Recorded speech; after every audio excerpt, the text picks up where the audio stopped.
we're back to normal, so obviously we're back to normal and we can, meet in person and all that type of stuff. But, a lot of guys have reached out to me and wanted to do a Zoom and go through some football stuff that couldn't get to Pittsburgh. So, hopefully this will help some guys out. And this is just kind of how I see the receiver position through my lens, right? I'm just authentic to how I teach it, and how I learn the position. Okay. So, for me, just bio real quick for you guys who haven't known me or anything like that is, I had to really learn the receiver position from the bottom up. I mean, this is only my second year coaching receivers at the Division I level. As a high school head coach, offense coordinator, things like that. Always worked with the receivers, but most of the time I was really with the quarterbacks, working quarterbacks. So I've coached for 11 years now.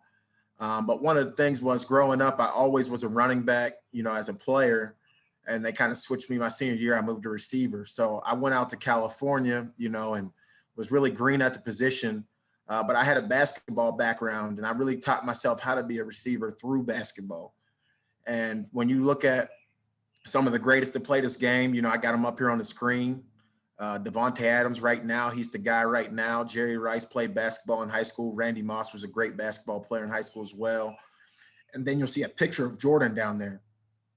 And, most people think that you just get open with speed, right? Oh, he's fast. He's, it's all those intangible things. But one of the things that I've really seen over the years, coaching receivers and working with different guys that have basketball backgrounds, everything really starts from that triple threat position that you learn on your first day of basketball practice. You can catch the ball. When you catch the ball, you can shoot the ball, dribble the ball, or pass the ball, triple threat position. So you see Michael Jordan down here at the bottom of the screen in that triple threat position. And really, if you watch any elite basketball player, right, and if you've played basketball, you can set up your shot with just a jab step, just to create enough space, right? We always talk about it's about space and separation. So how does a guy, Jerry Rice, Devontae, that aren't 4'2", 4'3" guys, right? How did they get open, right? And we kind of just we're going to talk through some of those things today. So the big thing for me is really understanding how to break down this position and make it simple, because you got to make big plays, right? And you can't have a lot of things in your mind when you get out there. You got to be able to break it down and play fast, but also have, great fundamentals and techniques, especially when the talent gets equal. Okay, so as we go through this, all right, just some receiver standards, just simple stuff for you guys that coach high school, how do you create your room and talk about how you're talking to the guys, right? We talk about how you play without the ball determines how much you love your teammates, right? For that just eliminates the ego in the room, right? There's a lot of ego, but, we look at our receivers like an elite basketball team. We want guys that have all types of different strengths. We don't want the same guy, right? We want guys that can all do different things, and we, accentuate their strengths, right? Layups and dunks, to me, that means, layups are the simple plays, right? Coach Norvell, who's the head coach at Florida State, was my receiver coach in college. And one game I complained about getting the ball, and he goes, well, what about that one you missed? So it's all those easy plays that add up at the end of the year. And then obviously you got to make those big plays, the dunks. Dominate the perimeter. We're physical as hell. And what we do, 100% ball security, taking care of the ball, that's simple, right? Insurance policy, right? Everybody talks about the receivers are divas, all those things. But when the game's on the line, you're going to throw that ball up, okay? You're going to throw the ball up, all right? And then dominate on special teams. I've actually been offered jobs because I sat in the front row of special teams meetings when I was a player. Okay, so special teams is important not only, in your career for your players, but after your career. That shows that you're a team guy. We want team guys. All right, so just simply breaking it down, how I break down each thing to the guy to make it very simple for him. Catching is your performance, blocking is your pride in the team and yourself and your family, right? Your people don't want to see you getting bullied and thrown all over the ground out there. Okay, stance and start is your platform, right? That's how we got to do anything. Anything starts from our stance and our start. Releases provide you an opportunity to get open, right? Route running is your precision in the route, right? Everything's vertical till it's not, right? Snapping it off, right? Being detailed, being in the spot you're supposed to be. Ball security, right, is protecting the football, and then run after catch is passion, right? So just trying to take you through some things that will help you go through this position. Then you guys got questions at the end. I want to kind of make this, open, right? Stance, start, stack, and stem, right? That's how you get started. Your stance, your start, your stack, and your stem. right? Boxer stance, right? We teach two different stances. All right, so boxer stance, right? You're more squared up. Your feet are in the grass. You're making sure, right? Your hands are over that guy's hands, and you're in a position to get press coverage, right? Okay, track stance, right? Now we're all our weights on our front foot. Our leg is loaded, our cocked, we're ready to be shoot out of a cannon, right? So a lot of times, right? I'll see guys teach the same stance or not care about the stance, but why would you do a stance in 100-meter? Like everything that you do, if you talk about running a fast 40, if you talk about running a fast 100, it's all about the start. And so if you get a free access corner, why not eat up the cushion and get in the best possible stance you can to do that? Why not change the stances, right? Now, sometimes you can, it's late, the guy presses you late, things like that. But if it was me, I hold the NCAA record for yards per catch. Anytime a dude played me off, I was getting it low and loaded and getting shot out of a cannon as fast as I could to get up on them and run past them, right? I don't want to be in a uptight position, hands all locked up. I want to be ready to fire and get loose and get out of there, right? Stack, right? We always talk about getting on top of the defender as fast as we can, holding our line, right? You want to finish where you started, right? And then stem, attacking and using the defender's leverage against them, right? Always want to use the defender's leverage against them. All right, so how we teach the releases, and I'm going to show you some video too, okay? But you guys can write this kind of down, and then we'll go through and I'll show you some of the video on how you do it, okay? So everybody thinks, okay, everything is the same, and it doesn't really work like that, okay? I teach, these are the ones that I teach, right? That I know, like the back of my hand, and I can teach and fix them if they don't work and be able to help guys out, right? So how we start these paths, right? You always want to start on a vertical path. You want to be going forward, right? So speed release is the first one because you want to get off the ball, right? Anytime you can, right? Free access, or if you're better than the guy and you feel like you can just run past them right now, you want to speed release, right? Foot fire, right? Now we're getting our feet in the grass, right? Now we got a harder corner and we need to kind of set them up, right? Set them up. We want to work half the man, cut the man in half, work half the side, right? We don't want to work against two arms. We want to work against one arm. Freeze release, okay? A freeze release. That's any type of subtle or sudden step off the ball, any type of hesitation move. We work a freeze release, okay? So now the guy's kind of there. I don't know what he's going to do, right? He's kind of motoring, pedaling slow or trying to hold me up, and I kind of freeze him and then move off the spot, right? But I still take that step going forward when I freeze them, right? Run them, okay? What run them means to us is we're just going to take them one way, keep our hips square, and we're gonna take them in or take them out, okay, on a run them release, and then work them off that spot. Move him off his spot, right? We got a stronger guy, but he got bad feet, okay? Think that. Cage is hat, hip, and hands, right? Cage. Okay, you saw, back in the day at Tulsa, Coach Malzone, we used to always use the cage release, right? A lot of teams have started to use that, right? I saw Alabama use it last year with Devontae Smith, caged the guy, then shocked and shed him, let him go, and then ran his release, right? The old Michael Irvin release, bully him. Okay, burst. Okay, a burst release is basically just your route running path. Okay, so burst, I start outside and I work down, I lose two, right? So if you got like a cover two corner, a circus route, okay, that's a burst release. Now, if you're starting in tight, okay, we call it a spray release, right? Now I'm working out vertical. Now I'm gaining two. Okay, drop step. I'm going across the field. I can just drop, boom, go across, right? I'll drop step with that other foot and put your body on that path right now to get there.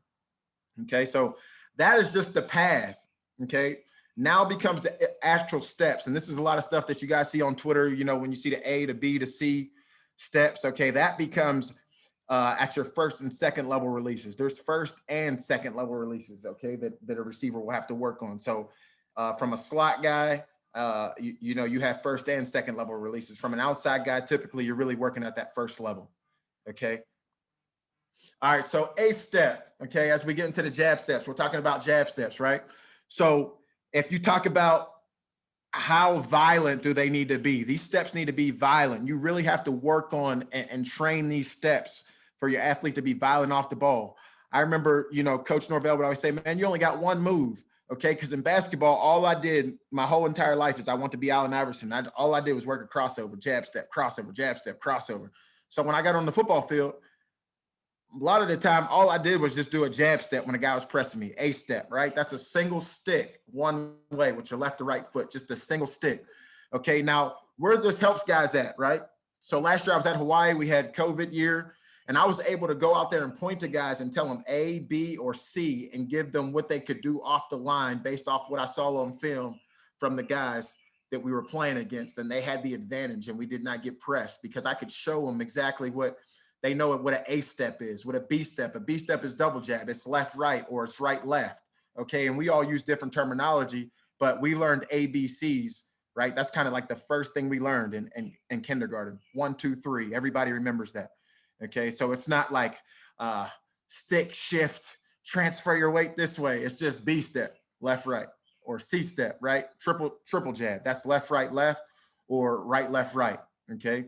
So now you can use this at the release point, the top of the route, okay? And the key to separation is your jab step, right? Anytime you see a guy separate at the end, he's typically jabbing or giving some type of a push off, okay? If he's not just running by him, okay? Close the space, don't make moves on air. We always work half the man, right? We always work against the leverage.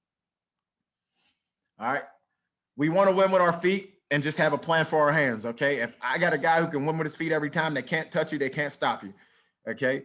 But we need a hand fighting strategy, okay? So long arm, right? If you've ever been a gunner on punt team, long arm, jab his ass, get out of there, okay?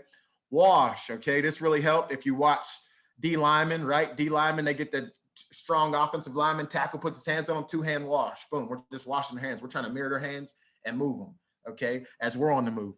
Club and rip, simple, boom. Key in the elbow, boom, ripping through. Club and tight swim, boom.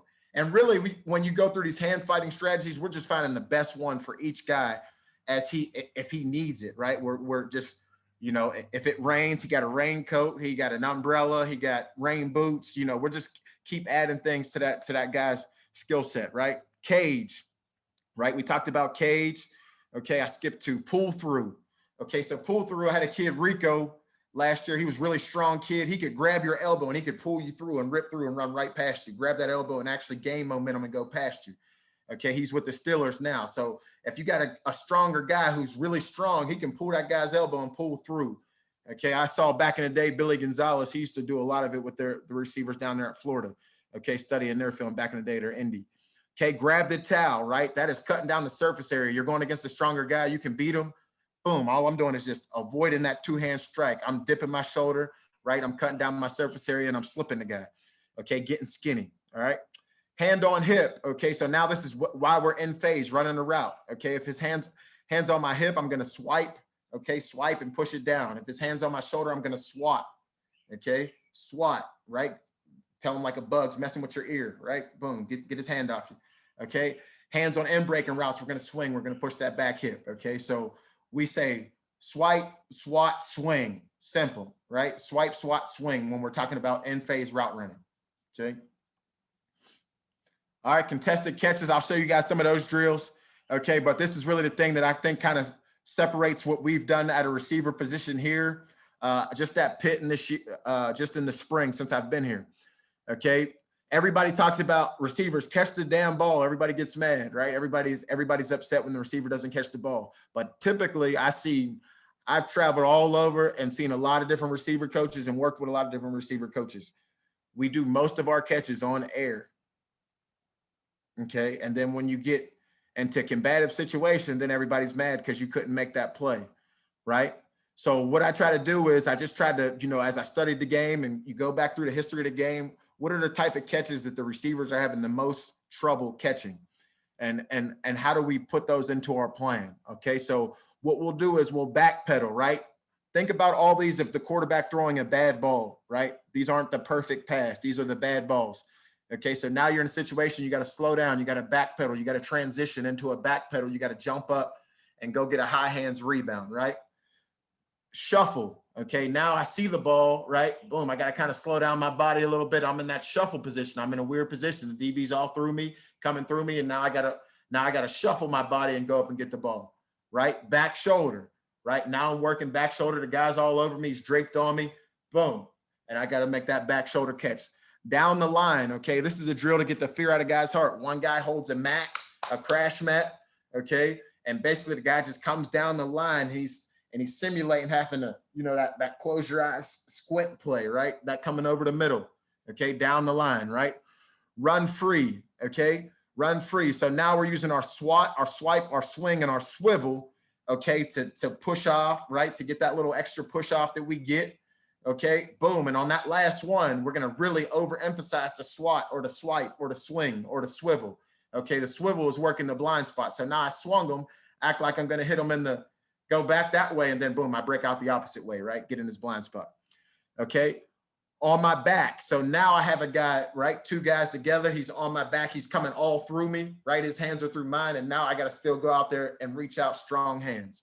And then the last one we do in the red zone is the PI drill. So now the DB has two hands on me. Okay. He has two hands on me.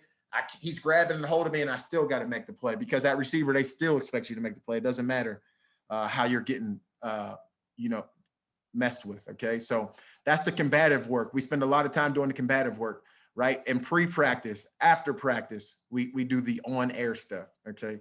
But during practice, anytime we're during practice, we're gonna do contested catches. Coach, question real fast. For that PI variation of the contested catches, are you working the PI from different different points of the body? Like are one time you're pulling on the waist, another time you're pulling on the arm or the shoulder? Are you just doing different variations? Yeah, so one time a guy will be on the side of you, right? You'll get two side shots, and you'll get one where the guy is basically backpedaling, he's holding you. So if you've ever been in the red zone, you had a bad release. Say you had a bad release, right? That happens at receiver. I had a bad release. DB's all over me, stuck on me. I can't get off. And now he's over the top of me. And now I got to still find a way to contort my body and make that play. Gotcha. Thank you. Okay, so I'm gonna switch to the film now. And we'll just go through some of the stuff that you heard, and we'll start the questions after you watch some of this film, just practice film.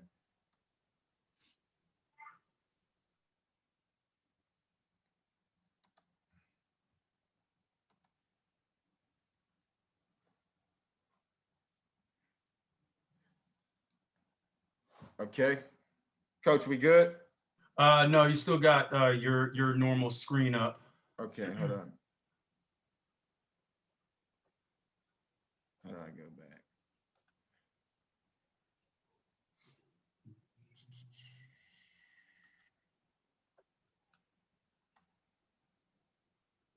Boom, boom. Okay. You just have to share the new screen. There it is. We good now? Yes, sir. Good to go. Okay, so I'm gonna let you watch these, and I'm gonna talk you through the stuff that we just talked about. Okay, so here we got, okay, a little bit of hesitation, a step, single step in the ground, gets up to the top of his route, boom, a step. See how he's going forward, right? So even though he's using that subtle hesitation release, right, he a steps to stem inside, gets back vertical, a step again. So what I'm telling him here is, if he did this route right here, he would do he did a freeze release, right? He did a freeze release. That was his path at the start. That was his start at the path right there, right? Freeze release. Then he went to a step right there. Then when he got to the top of route, a step.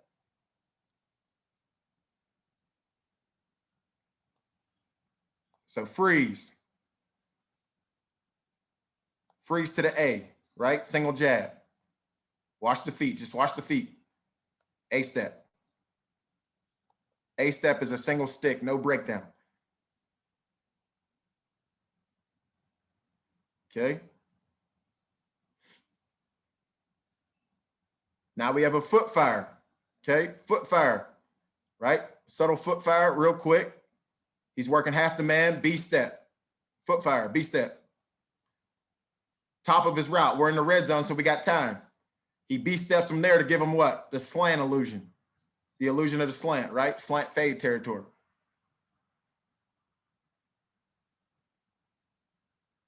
So foot fire is quick, right? B step, 1, 2. Left, right. Then left, right. Out of there.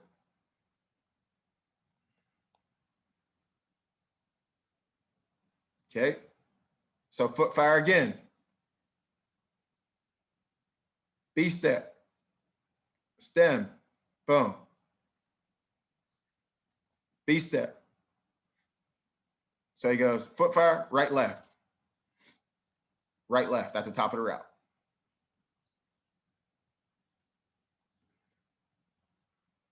So this cuts down the verbiage and it gets the guys to learn quicker. We got to be efficient with our teaching on the field, right?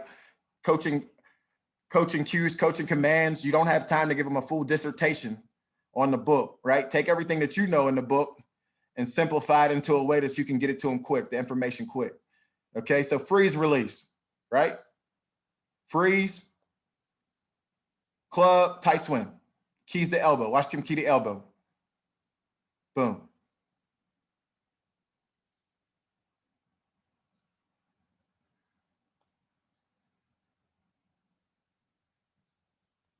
Right? So you've seen a multitude of different releases now. This is just all in the same practice. This is the same day.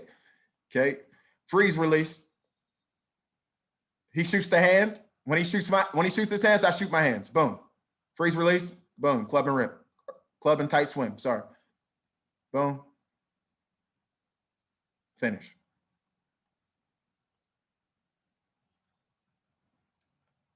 Okay. So we have multiple ways that we teach the foot fire. We teach the quick foot strikes, right? We teach the violent high knee foot strikes. Now you see the violent high knee foot strikes with a B step. Boom.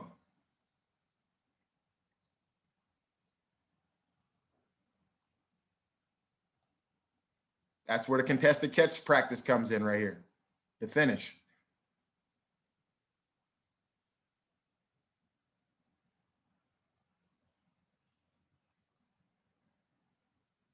Violent, violent, violent, violent. Got to teach them to be just like D linemen. Violent, violent with everything they do. Okay. Receiver is not a passive diva position. Okay. It is a strong, violent, physical position. Okay. Football would have been extinct without the receivers coming. Okay. Everybody was tired of just seeing everybody run the ball in a cloud of dust. Then receivers, the forward pass came. Okay. Now you see him with the run them release. Now he's running them inside. See how he keeps his hip squared. He's moving them off the spot. He's being patient. We're in the red zone. Good. Back shoulder. Run them release. Run them inside 2 steps. Boom. B step. Run them inside. B step.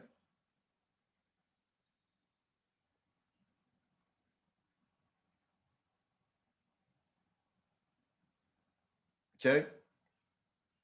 Any questions before I go to the next thing? Yeah, got one here, Coach. Do you decide what steps each individual player uses, mostly depending on what they're best at, or do you want each player to use A, B, and C steps? I teach them A, B, and C steps. I teach them when it's supposed to be vital for them to use A, B, and C steps, right? I give them the information, right? I teach them all the release paths that I know, right? I teach it all to them. Sometimes guys have showed me something different and I go, well, that works for you, use it. Okay. But A, B, and C, I teach them where they're supposed to use it out on the field, how they're supposed to use it, and what DB, right, is not good at certain steps and what will take him off his spot and what'll win for him. Okay. So we do a little bit of everything. And it's kind of, you don't want a guy to get handicapped out there, get crippled up out there. Cause I've seen a lot of times where guys get robotic. They only have speed release. Okay. Speed release ain't working and the dude's just bodying them up and you can't throw the ball all game because you got only one release. So you have to be confident in teaching them multiple things and letting them be free, right? Because the ultimate goal is to put the ball in the hoop and score. And the more a guy can use, right, now that's simplified, that now he can really take his game to another level, right? With the path, right? The path is the start point. That starts me on my vertical plane. That gets me going, everything vertical, right? That starts, everything's a go till it's not. That gets me going. But now I need something to move him off the spot. Now I need my A or B or C step, as you've seen right here. Got a couple more questions for you, Coach. Do y'all always have the receivers have their inside foot up in their stance? No, we'll switch it. I mean, that's just right there. We were just working one side of the field, red zone. Guys had the right foot up, balls inside. I mean, we switch. I mean, we'll switch that around. Another question was, if a release is working on the DB every time, should you keep it or change it up? I tell a guy all the time, some guys, like, until they stop you from doing what you're best at, do what you're best at every single time. I always tell them the Kobe Bryant theory. I mean, jab, step, pull up, jab, step, pull up, jab, step, pull up. Do it all game. I mean, if they can't stop it, why would you change it? Right? And then have that counter move, right? We're always working. We're teaching, we're training, we're working on the negatives, we're accentuating the positives. When the positive, right, the strength, when you're in that situation, when you're in that man-to-man combative situation, you use your strength, operate in your strength, use the thing that you know that's going to work for you, right? Absolutely. Now, if he takes away something in the game, now you know that I have a couple other counter moves. I got some other stuff in my bag that I can use. You see what I'm saying? Oh, yeah. Last question here, Coach, was asked, when do you have your guys peak for the football? I think that's really a field thing. I don't think that you can really, like, I think that's a natural, that's guys playing certain levels of football based on how well they do that, right? That's what'll dictate the certain levels that you can train guys' eyes and how they catch the ball, their hand placement, things like that. But it's going to be hard to say peak here, peak there. Right. I mean, I don't know. Coach, another question came in, and then we'll grab this one, and then we'll move on. Do you teach them releases based off coverages, and if so, how do you teach them to recognize coverages? Well, everything off of the coverages is first, how's the corner playing me, right? Is he a trap corner, a free access corner, or a press corner, right? The corner levels, right? And then when he plays press, how does he play press? Is he hard inside? Is he motoring off the ball? Right? Is he patient? Is he putting hands on me? Right? So there's ways that you teach it from, okay, I'm the outside guy, and this is how this guy is going to play, right? Then there's the safety rotation. What do I see when I'm in my stance, right? Keying the safety that the O-line, the running back, and the quarterback are keying. I'm able to key him as well and give me that coverage indicator pre-snap, and does post-snap, the picture that I took pre-snap, still stay the same, right? And I think most guys, when you first get out there, right, there's a progression at receiver, just like there's a progression at every position. You just want to get on the field and make a play, and you're just an athlete, right? And then the game starts to slow down for you, and you're able to see those things as you train it, right? But you can't train it no other way other than breaking down the film with the guy, right?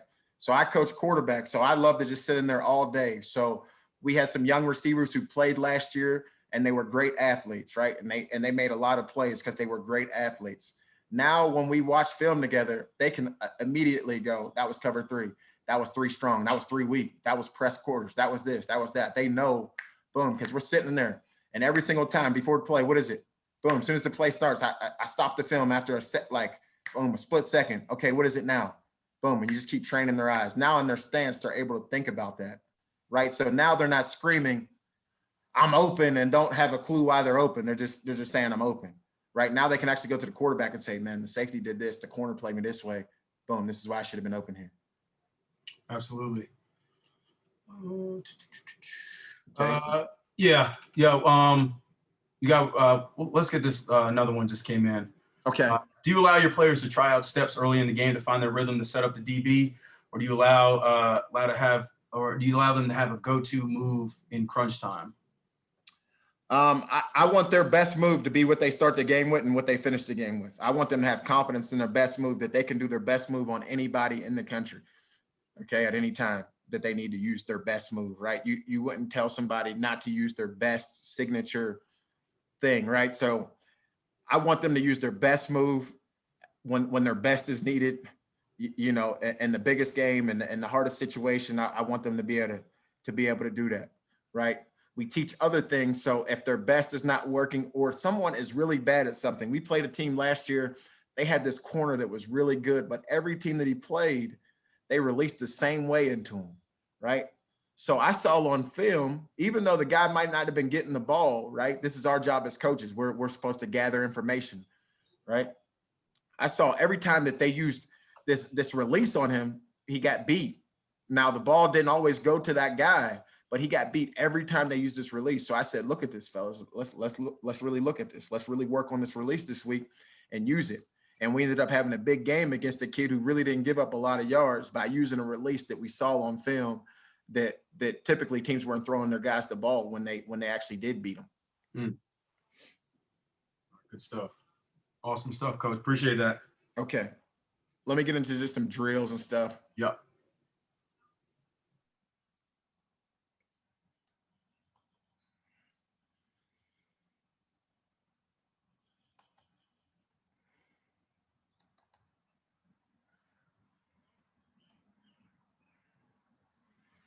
Okay.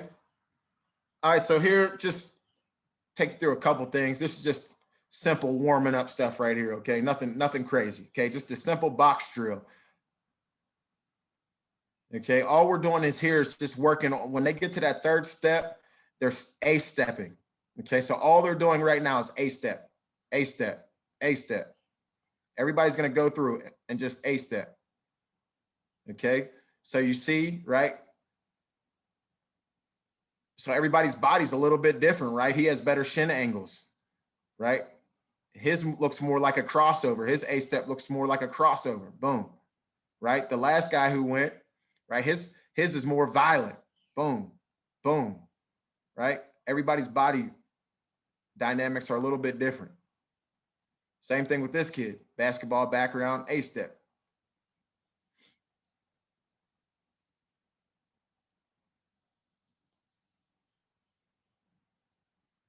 Now we're working C-step. Okay.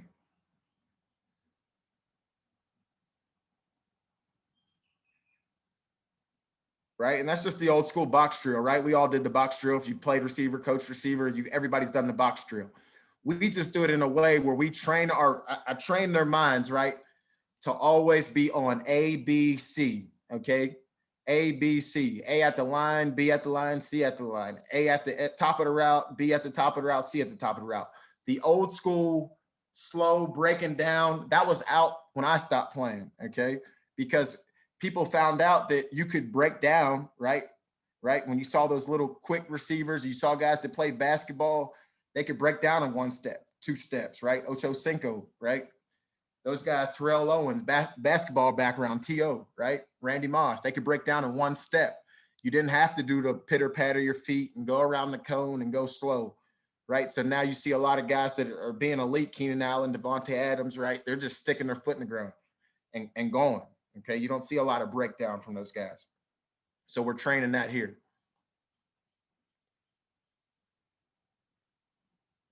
Okay, so here, okay, what are we working? Okay, this is early in spring, just teaching them. Okay, now we're just going up, contested catches. Right, just get used to training it. We're not killing their legs, right?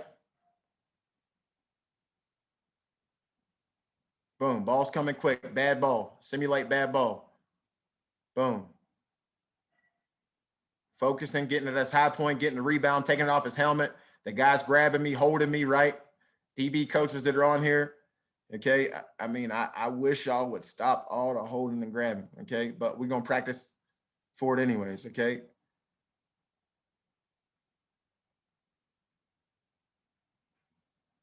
Good, okay? So now you see the shuffle. Now I'm in a shuffle position. I'm slowed down. Boom.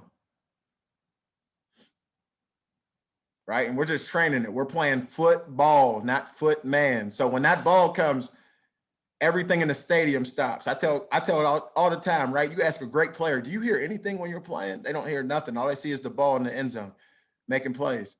Okay.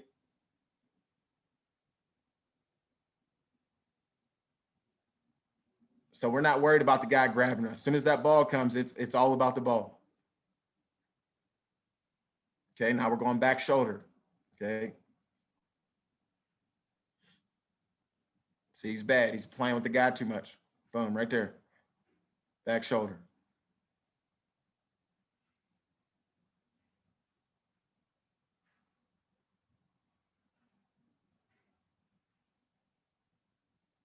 Okay, now we're working here. Just run out of our breaks, right? Everybody does this little figure 8. Run out your break. Run out your break. Run out your break. We got to run out at the top of the route, right? He's got to keep those hips a little bit lower, but he's running. His feet are moving. Okay? A-step. On the cone, A-step. All right, I'm just giving y'all some different drills. You can stop me when you got questions about a drill or whatever, but just give me some different drills that we do. A-step. There's a few questions here in regards to releases again. Okay. The first one, with young receivers, what are some good coaching points to allow them to work releases but not spend too much time at the line of scrimmage? Well, the key thing is that we're getting speed off the ball. We're not doing anything at the line, standing there, stopping. We're going to always take that step forward.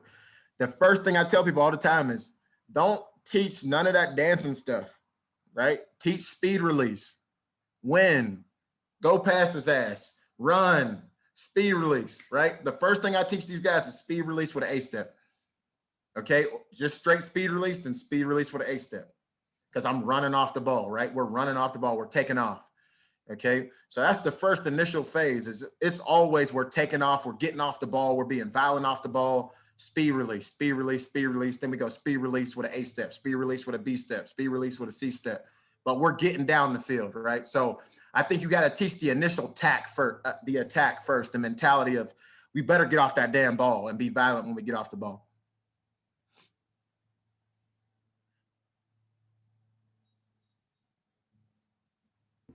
Hold on. I got another question here. Okay. How do you feel about the dragging of the feet before the A, B, or C step break? I think when they drill it, it's not the same as when they do it full speed, right? We're not going full speed. So sometimes you get caught in that drag a little bit. And sometimes I don't really want them to be, right? Because I'm a full speed practice guy. Now, like anytime we're in 7-on-7 team, anything that we're doing and it's full speed, we're getting evaluated by it, right? Our names on it, right? I think in this period of time where we're working here is we're really just working on controlling our body, driving our sports car. How do we do that better, right? Some days we'll open it up and we'll go longer distances and you won't see foot drags because you'll see guys really taking off. They won't be thinking about their steps, right? This is early in camp, so you see some deficiencies, right? Early in spring, so you see some deficiencies. But at the same time, I think it's our job when we're in Indy to maximize what they need to do when they're in the actual team live settings, game settings. And so sometimes you see different things and you're like, I don't know if I love that because it's not fast like I like it. But you'll see is a different mentality on how hard these guys play, how fast they play, because now their legs are a little bit fresher. And I came from the old school, you just ran full speed the whole time, but by the end of the season, man, you can barely stand up, you can barely walk, you can barely run full speed. So it really doesn't, you're really doing the reverse effect. Mm-hmm. Another question here. When you're coaching the A, B, and C step, do you tell your receivers to plant on the inside of their fit, their instep, or do you let them do that themselves? Yeah, everything you do, basically, when you go A steps, right, we work them. So we'll work a drill where it is literally patterned to work on your instep. So it'll be left, left, left, right, right, right, left, right, left, right, left, right, left, right. So you get used to working on that. What do they call it? The duck walk, right? I played basketball. It's just in and out. It's just in and out. It's just crossovers, in and out. It's in and out. Okay. All right. So, I've been in places where guys are like, well, you're not talking about insteps. Well, okay, I know a million receivers that don't know what an instep means, and they can route up any guy you got out there, right? So you work on that, you train that movement, right? Not everybody has that ankle flexion, that shin angle where they can really, dip and bend. Like you saw number 3 when he did it, he's a natural. He's a freshman All-American, right? Right. The freshman All-American is going to be different than the guy that I coached at the FCS level or the D2 level or the high school level. He's not going to be able to just boom, break his leg down in like that and do on his insteps. But as you train it, right? As you train it, you'll see some of these guys who are stiffer be able to really make those sudden decisive moves on their insteps and be able to stick their foot in the ground. And that's what you try to train it. You train it one foot at a time, then both feet working together. Boom. And then you train, right? Now you get the upper body involved. Now you get the arms involved. Now you get the head involved, right? There's a lot of things to go, but it starts from the ground up, right? You got to get those steps in the ground fast, quick first. I hope that answers your question. Absolutely. And coach, there was a few coaches that came in a little late. Could you just once again just review the A, B, and C steps, please? Okay, so A step is a single jab step, right?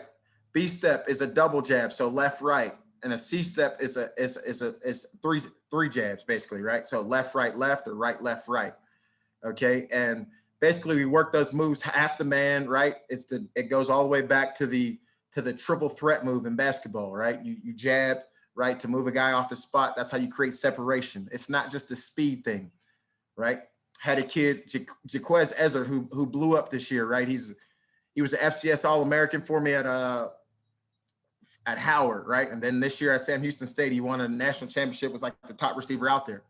He literally said in a meeting, I don't like football. I'm a basketball player, but I just had to play football because this was my only opportunity to go to college.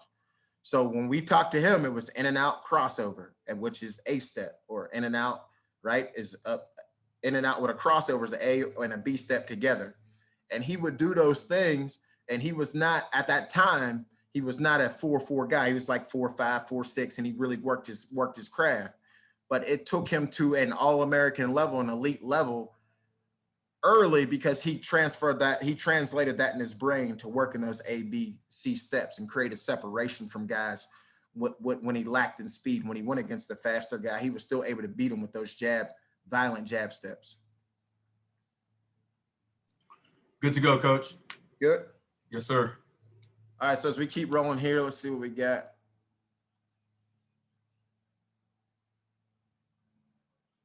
All right, so I talked about working the violent high knee foot fire, right? Now you got the violent high knee. Okay, now you guys getting up. The defender's keying my hip. If my knees raise up, I kind of messed up his eyes a little bit. And then I jab violently at him. He doesn't know what that means. He's like, oh, what does that mean when I get violent with my knees up? Right? Watch 3 right here. Boom, violent with his knees up.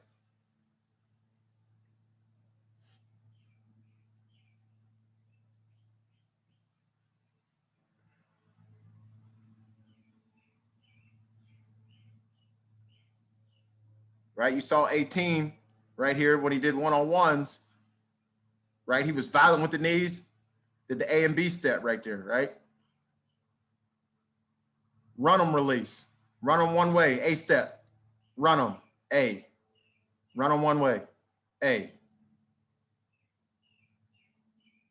Also can be used for your burst release, your circus route, right? Keeping your hips square. So I can cross over both ways. If he cuts me off inside, I can cross him up and go the other way. Boom, here it is.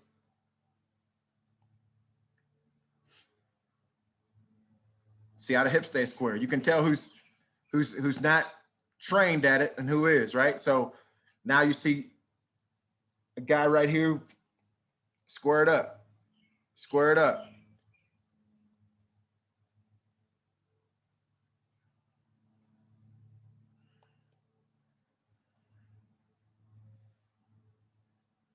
Okay, this is just A step, get off the ball, right? We talked about what? Okay, A step, get off the ball, boom. A step, speed, get off the ball.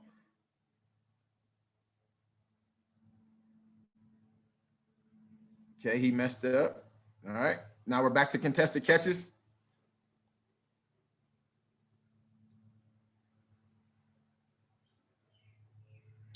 Coach, got a couple questions here. Okay. First one, actually a few. First one, for each practice during Indy, do you have a specific order of what area of wide receiver play you want to accomplish? Like, do you always stance with start and always start with stance and start drills, then go to releases, etc., or do you alternate what you start and what you end with? We have a pre-practice plan and a post-practice plan, right? So a pre-practice plan is going to take us through everything that we need to do from a stance, start, footwork, all the things that we need to do in our progression as far as playing receiver, right? When we get to our actual Indy period, right? When we get to our actual Indy time, then we are going to go into what we need to do for that day Okay, what is most needed for that day? That's going to be the importance for the day, right? So for us, right, we're always judged on catching the ball. Okay, so we are going to always catch the ball. We are never going to go in the indie day not catching the ball. Okay, we are going to catch the ball every single time we have indie before we do go into any team scenario or setting. Okay, we always go contested catches because as soon as you get out there, okay, and you get thrown down in 7-on-7, you're like, why'd that dude do? We're going to go straight into doing what's going to make us look good out there, right? We're receivers, our job is to catch the ball. So our blocking progression, how we do blocking, okay? All right, I'm gonna give you guys the secret. I teach them how to do all the blocking drills day one of when we get equipment, okay? Day one, all right? We have this accountability thing that we do, okay? How you play without the ball plays, right? And then you guys can tell me it's foolish, you don't like it, whatever, okay? But for me, and it's worked every place that I've coached at so far, is we get up and make the guys say what's the worst thing that happened to them, what's the best thing that happened, and what their goals are. And then we make them say their why, okay? And every player gets up and says that, okay? And they got to say it in front of their brothers. They got to come out of their shell. They got to really get out there. I go first. I say the worst things that happened to me in my life. What are my goals? I get out there and say mine, okay? And we typically don't have any blocking problems, okay? We don't do blocking drills, okay? Because we created that brotherhood. And so if one of us gets in a fight or any situation that happens, that occurs on that field, we're going to block for each other. Okay. These guys are going to sell out and block their asses off for each other. Okay. Because we don't have time to spend all practice long on blocking drills. Okay. Because as soon as the ball's thrown and we don't make the play, everybody is going to be on our ass. Okay. Kind of segues to this one question here, Coach. A coach asked, you saying he has a talented group of receivers, and he was asking, how do you get your wide receivers to buy in, be unselfish? And then, and Coach kind of covered this in the beginning, so you could watch it back. But he was asking about what are some of the your wide receiver room pillars and non-negotiables to get guys, to believe in what you're coaching them up on. Yeah, I don't think it's necessarily a great coach, right? When you leave, a good coach, a great coach that I've been around, it felt like he didn't even need, because he got you so close and together with your group of guys. He galvanized the group, right? And I think a lot of times is when you're trying to cater to a talented guy or, this guy's this and that, you got to get all them dudes in the room to die of self when they walk in that room or walk on the field together. And how you do that is really making them understand that they are all brothers and somehow. So I've coached billionaires. I've coached kids that lived in their car. I had, all types of different situations of all different talents, right? I've coached all over the country, different places.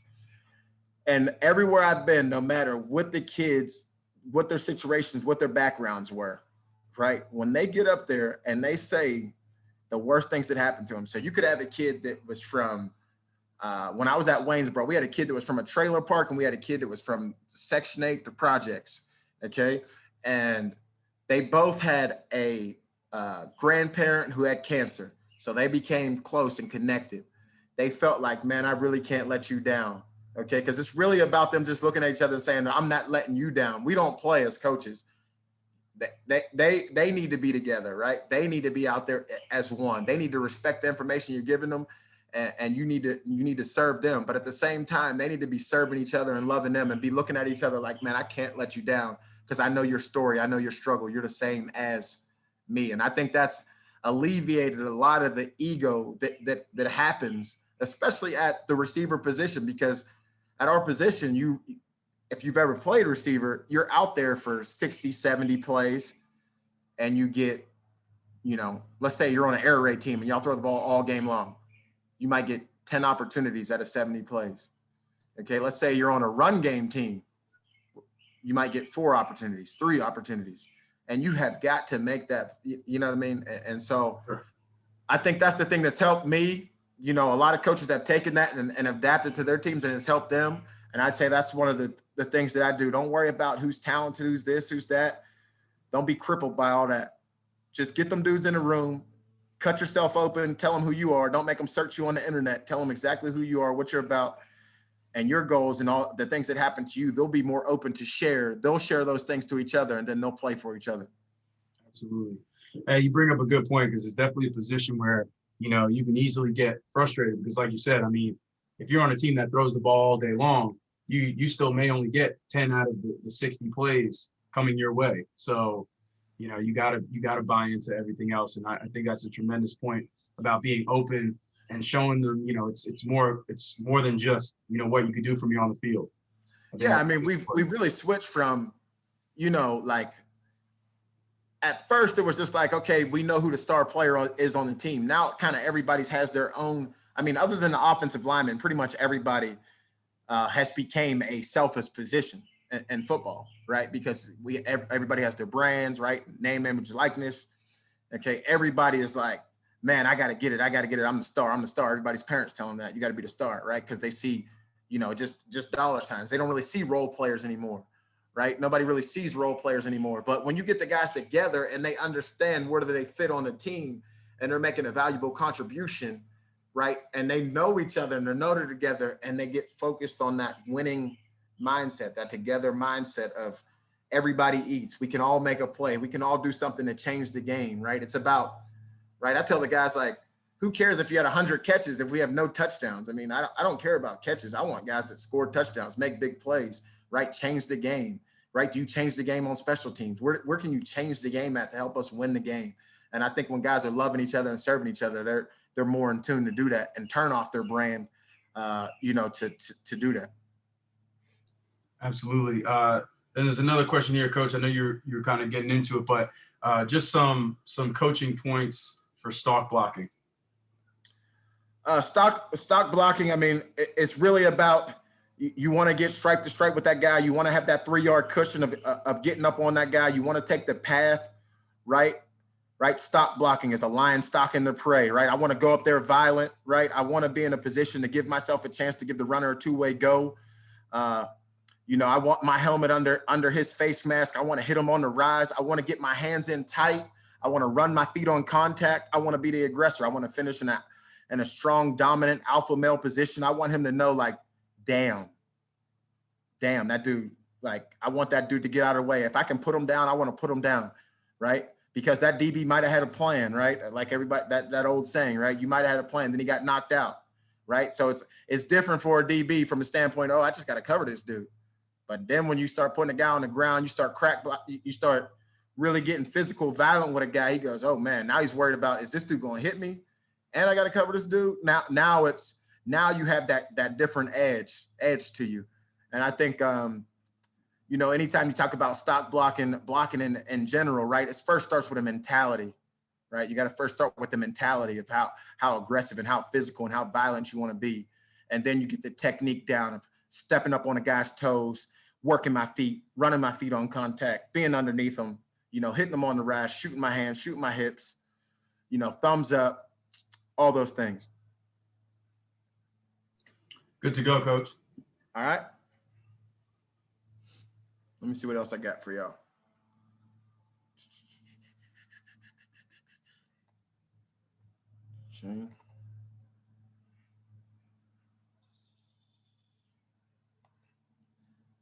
Okay, so now we'll just go through some more.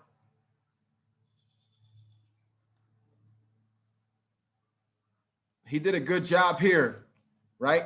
Violent vertical attack, right? We talk about track stance. He's violent off the ball, right? His neck is bowed. Everything's going right at him, violent, arms, everything. Eyes are up through the DB, right? Gets up on him as far as he can, right? Before the clock goes off. We're in the red zone. So he can't get all the way up on his toes, right? But he pushes him vertical enough. Gives him a B step, left, right, and finishes. Okay.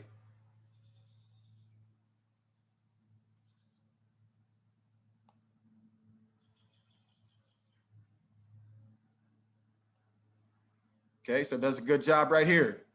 He attacks off the ball, right? Speed release, he attacks, right? He sees that he's gathering, right? Now he B steps, he gets into his route. So first he gets off the ball, that's his path. He's getting off the ball, speed release, get off the ball. B step, boom, right? Stem, finish.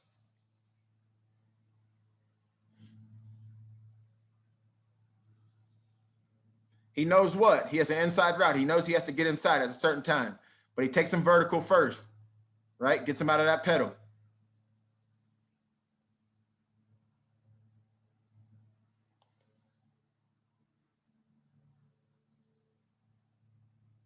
Okay.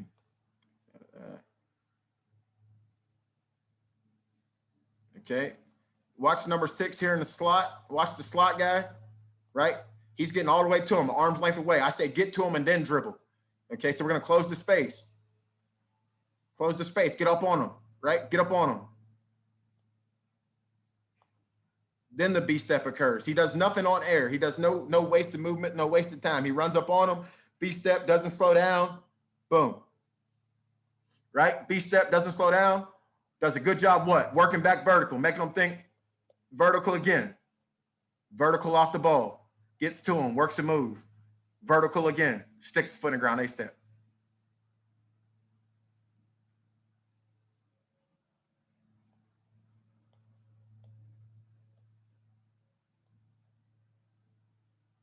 Okay? So here you go. You got to run them release.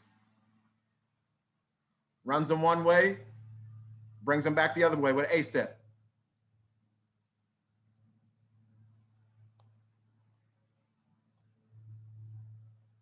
Run them. Run them. Move them off the spot. Then A step them.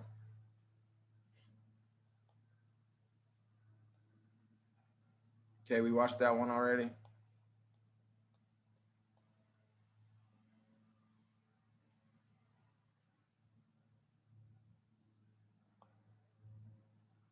Okay, I don't teach this release. Okay, he liked to do this release. Really here, what you see is the back shoulder.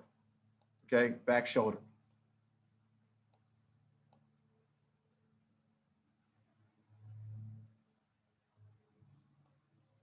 Okay, you see all these contested catches coming in that we're working.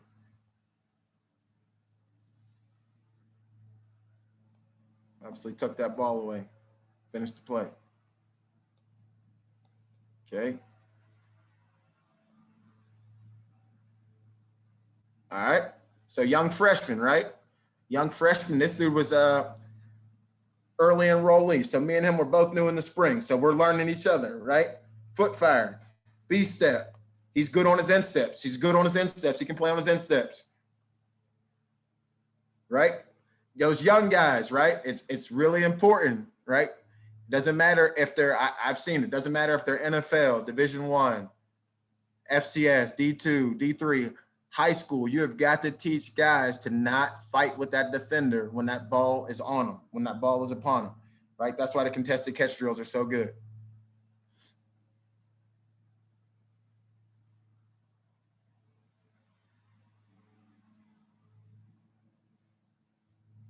Stays tight to him, holds his line, right? He doesn't just run outside wide. He keeps him tight. Hold that red line. You see the red line on the field.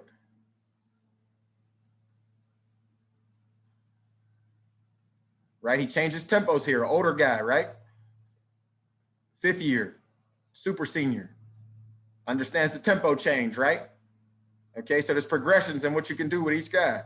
So we got, gets up to him.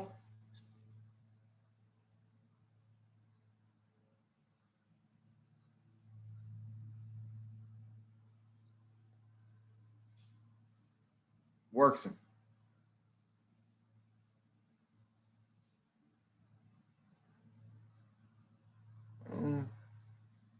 Okay.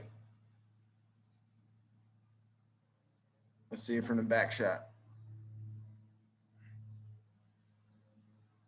Foot fire, right? He's already inside. I got him. Okay, only thing I don't like is he didn't even need to do anything with his hands, but it was good. There's the drill. There's the finish. Keeps him tight, holding that red line. Doesn't let him push him out of bounds.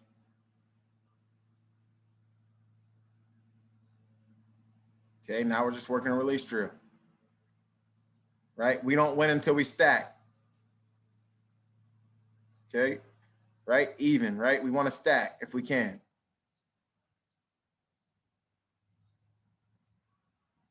Right? This is harder. It's always harder when there's no ball. Okay? Run them. Now you can just see the releases. Run them. A-step.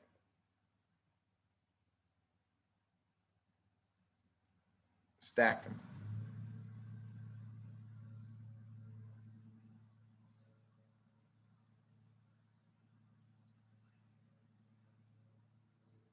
Right? Guy with quicker feet.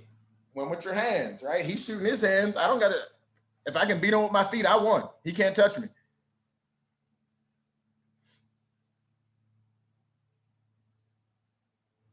I'd like him to get more vertical on his line right there, right? Instead of running in there. But he's a young guy, right? That's a freshman.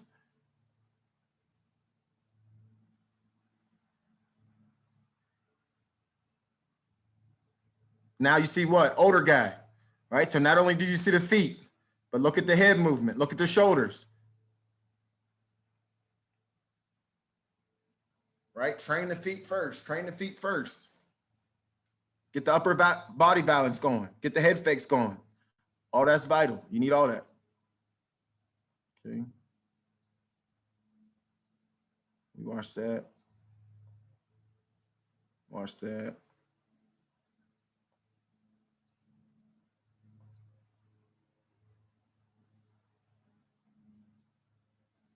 Okay. So here, right? See how that first step goes forward. He's going forward. He realizes what? I got him. I don't got to do nothing. He opened the gate. Run past him. Get on top. Pull through. Boom.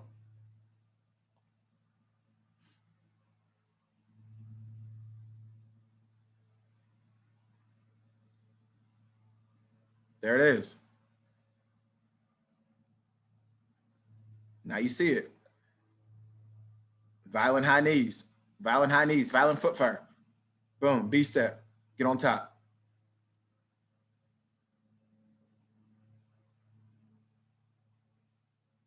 His tempo's just slow. He's trying to do it. He's trying to do what he's supposed to do. His tempo's just slow.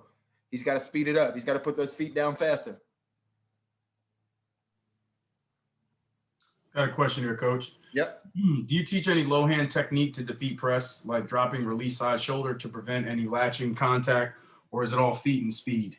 Yeah, we talked about that earlier. We talked about grabbing the towel, right? So that is cutting off the surface area. Making sure we get skinny. If a guy's a little bit stronger than us and we need to dip down, that's the old grab the towel drill. Good to go, Coach. Good.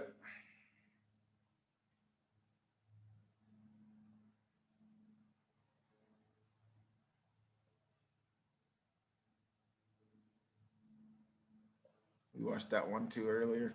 See it again. The violent high knees. Boom. Right there for you guys that just got on. We watched this earlier, but the run them release runs them inside, right? Red zone, we got time, right?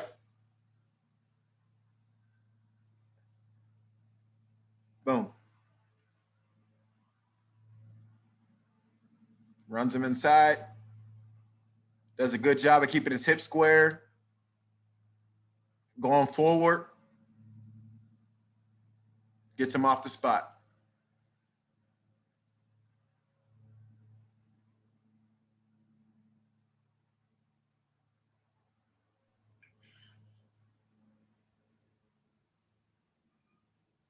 B-step, beat him. Here's another question, Coach. Any coaching points or rules for stemming routes into A or B step against soft coverage zone? Rules as far as what? Stemming routes into A and B steps. No, I mean that's when the snap off point occurs, when you get to separation. So if I had to stem at the top of my route, I got to do something, right? I'm typically doing something at the top of that route.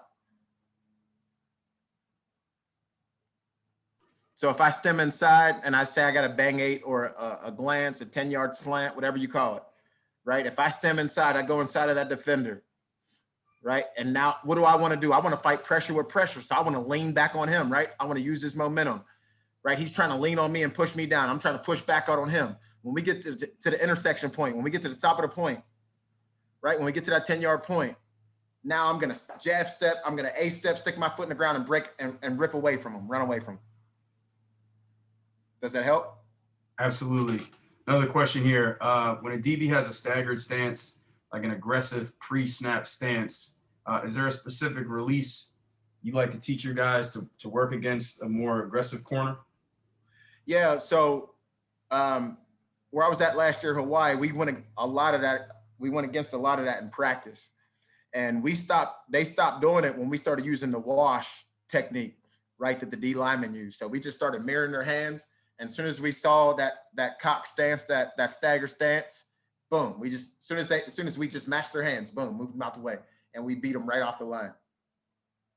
Right. In the past, I would use, like my man just talked about, grabbing the towel, right, dipping, cutting off the surface area, things like that, because it worked for me. But as you train, coach different guys, you see different things that work, right? When we start doing that, it didn't matter the guy's really talent level, how quick he was. If you can mirror those hands and teach him how to, boom, you see his feet, boom, you see his stance, you know what's coming, and wash those hands out of the way, you automatically throw that guy off because he's lunging at you, right? He's lunging. If you're calm and confident, all you do is just mirror his hands, wash his hands, and move off the spot. And he's going the opposite way. So you already win. Absolutely. Another question here. What press leverage from DBs give your guys the most trouble? Head up or half a man to their leverage? I think you have to, it really depends on the scheme and structure, what's behind it. Where they trying to funnel you to, where they trying to push you to, right? I mean, there's a lot of things that go into that. For our guys, I mean, they're going to have a plan for head up, outside eye, inside. I mean, they're going to have a plan for all three of those. But really what happens behind that structure. So maybe he's outside for a reason, so he can let you go inside and funnel you to a guy who's standing right there. When is the best time to use the grab the towel or low hand technique? I feel like anytime you can shorten that thing off, and you can speed release inside of a guy, it's kind of like a long arm release. I like long arm, just jab step, long arm a guy, and just roll into my route. Same thing. If I can jab step and dip, and that guy doesn't touch me at all, boom, and he's hard pressed at the line, I feel like that's good. I mean, that's a good technique to get into your route right now. We want to get speed off the ball. And do you have any film on the cage technique? Was just asked. I did, but I don't know if my boss will let me show that. So I passed that clip. Got you. Are you teaching adjustment? Are you teaching adjustment in stance versus press, or are you adjusting to more of a basketball-like stance? So we go boxer stance, right? We talked about two stances, right? We play a lot of press coverage every day in practice. So our guys should be elite at the time that they're ready for the season to start. I mean, we play a lot of press, right? So when you're talking about free access stance, right? Free access stance, I'm getting all the ball that I can get, and I'm driving off the ball, right? I'm taking as much of the ball as I can get. I'm putting my foot up on the line, checking with the ref, making sure I can really drive out, get shot out of a cannon, almost like I'm down in the track stance in the blocks, and I'm getting off the ball, right? Now, if a guy's up pressing me, now I'm going to get my cleats in the grass and be ready to make my move and have a good, stable foundation, right? A good platform. Yes, sir. Do you adjust any of your teachings when dealing with shorter wide receivers that potentially can't get away with something a taller wide receiver could? I think everybody's body structure is different. I saw when we were doing the drills, if you look at every guy, they all move differently. And I think that you have to really study their movement patterns, as you extract their movements from what they do and how they move, right? I really watch all my guys when they're training. I watch their gaits. How do they run? How do they step? How do they walk? You really want to see how you can really give that guy the best advantage to use his body structure to win for him. That's what we talk about. Each guy has to learn how to control their sports car, right? As receivers, you're typically the fastest guys on the team, right? You have different sizes of car, right? But that car can still do some of the things that this car can, but it can't do these other things. Mhm. I think that you have to be unique in your strategy for each guy after you see their skill set and their strength. Absolutely. Absolutely. Uh, that's the last question in there for now, Coach. All right. Good stuff. If there's any other questions before we wrap this up, if you have any more questions for Coach Marion, man, just drop it in that chat. But really want to thank you again, Coach, man, for this was awesome to get this set up, man. This was great. A lot of really good stuff. I wrote down a few things that I loved a lot of that contested stuff. I very much believe in working the contested catches. I just like how your variations, with the back pedal and the side shuffle. I haven't done that. So I'm definitely going to add that to my guys and all that. So I really like that a lot. Here's another question. How do you treat press release versus condensed sets when the wide receivers are aligned tight? Yeah, I think anytime that happens, you have to be ready for a trap corner. You have to be ready to be quick on your toes. You kind of have to work off of each other, play the two-man game. Right? Play the two-man game and setting up your releases, right? I learned that when I got to the pro level, they put me in the slot and I wasn't used to slowing down my route I'm like, you just go full speed, get off the ball, like go fast. And all the time, sometimes you have to change up the tempo to make sure those route patterns work out. And I think anytime that you're working in condensed sets, you have to be able to play those two off of each other. You have to play that 2-man, 3-man game, depending on what type of bunch set that you have and that condensed alignment. Absolutely. You kind of touched on it a little bit before, Coach, but I was just asked, any advice you can give a first-year receivers coach. I know you gave some good stuff in regards to, how you structure your room and how you open up, but any other advice you can give a first-year receivers coach? The biggest, just love the soldiers, and the soldiers will play for you. Even if you don't know, I'm okay with saying I don't know. I'll call somebody, get you the information. Mm-hmm. It's okay to say less is more. Okay. Don't try to be a guru, because the kids can see right through all that. They'll know if you don't know something. For me, like I just told you, my example is this is only my second year coaching receivers. This is my 11th year coaching. Right. So for my example is when I went to coach quarterbacks and I never played quarterback, I had to straight up tell the kids I'd never play quarterback. Mm-hmm. I was a point guard in high school. I can teach you the mentality of the position. I understand, it's all about the assist and the pass and, how to get the ball to the right spots. I know where the ball's supposed to go. But there's some things that I need to work on as far as, your individual and your steps and how do you do these things and how do you throw the ball with accuracy. I have to work on things as a coach. Let's work through this together, and I think that you just have to be open and honest with where you're at as a coach, and the guys will respect that for you. They'll play for you. Mm-hmm. I don't think that you go in there and just start running off Vince Lombardi and different stuff and you have no clue. You know what I mean? I think you just have to be authentic to who you are and where you're at, and and just let those kids know that you're going to do everything to become the best possible coach that you can and put them in a position to be successful. That's all they want to know. They want to know, do you care? They want to know, can you get them better and help them achieve their dreams? Absolutely. And with the internet and Twitter, man, you can get better on the daily. So that leads me to a point. Me and Coach Dub talked today. Keith Williams. One of the best. I seen that guy. We started, I seen San Jose City when I was in junior college years ago. He was training James Jones and all these different guys, and I kept hearing about him in the Bay Area. And I was like, man, I got to go see this dude to get my skills right. And even then, as a player, I went and just saw multiple receiver coaches, and I just took something from each of them. And Dub's always stayed humble and been able to help and mentor. And fellas, don't have an ego about trying to develop and learn out of position. I've learned from, a guy named Miles Gray, my guy, Footwork King in Houston, Dwayne Brown. There's a lot of different trainers I see, and I'll pick their brain, and go after it. All the receiver coaches that post something, I look at it, check it out. I don't ever just turn down the information. I look at the information, assess it, and see how it can help my guys. The only ego should be helping your guys win. That should be your biggest ego is making sure your players play at an elite level. No doubt. That's what's great about this profession. Everybody's so willing to help. And, there's there's a lot of different areas that you can learn and grab stuff. As coach, as you were alluding to before, the comparison to basketball is so intense. So I've been following this basketball trainer and picked up a couple drills that he does to incorporate it on the football field. That's been tremendous. You know what I'm saying? So kind of leads to this next question here. Coach was just wondering if you could choose like your top 3 drills that you like the best, what would they be? Well, obviously the steps, right?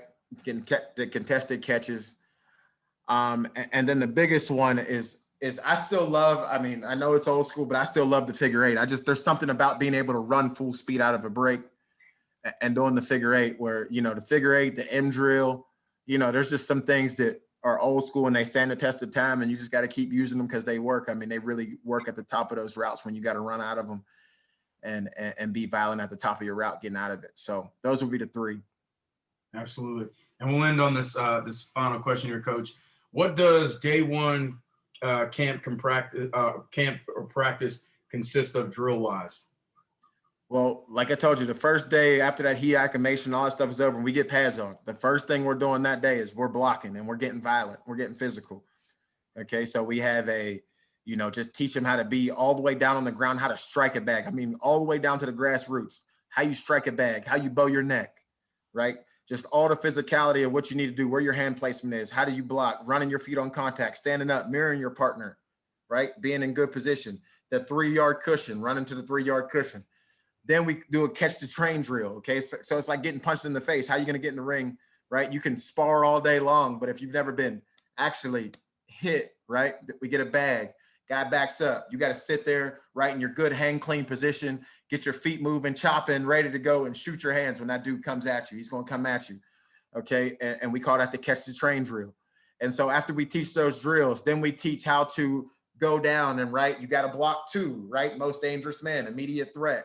How do I block 2 when one or 2 comes, right? So we take them through all the progressions of what you need to do to be an elite blocker, right? And a physical blocker. What's the mindset of that, right? How you play without the ball determines how much you love your teammates. So then we never have to talk about it again. We go through all those things, we watch and we talk about it, right? And one of the things I do that helps guys play faster on the field, I'll go through the drills and demonstrate and do the drills and show the drills in my indie meeting before we get out there to practice. We don't got time to do a dissertation on the field. That is the players' time. You can't talk them into being good players. When they're on the field and there's an hour and a half, 2 hours, you've got to be able to hit it. They got to be able to know exactly what you said in the meeting, retain the information, and roll.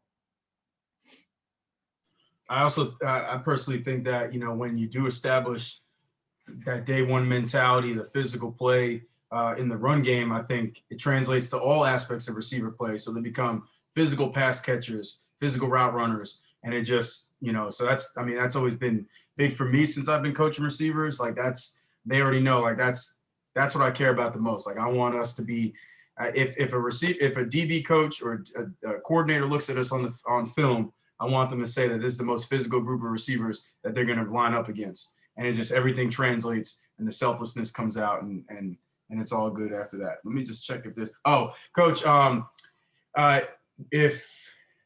would you mind sharing any type of contact information if anybody wants to follow up with you on any questions?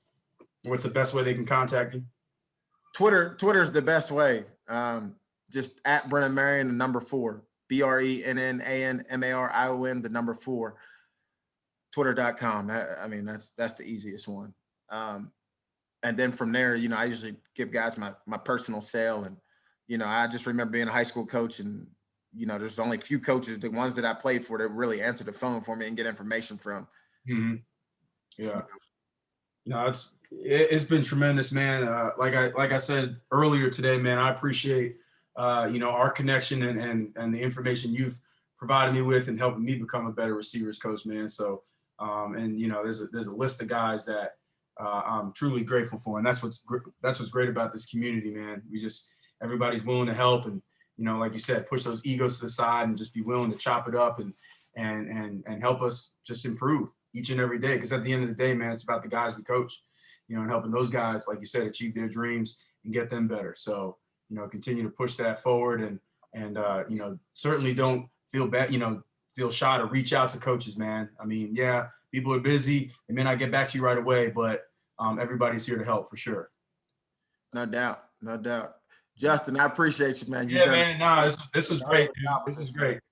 Yeah, this was awesome. Coaches, I appreciate y'all for tuning in, man. This was, once again, to get back on here and do another clinic talk is always a lot of fun, especially when you get another great coach up here. So this has been great. Hopefully you guys got a lot out of it. I know I did. Of course, you can watch it back on the drive at a later time if you missed it or you came in late. And if there's anything I could do, reach out to me. Once again, thank you to Coach Marion and all the coaches that came in and checked us out, man. Appreciate you, brother. Thanks, man.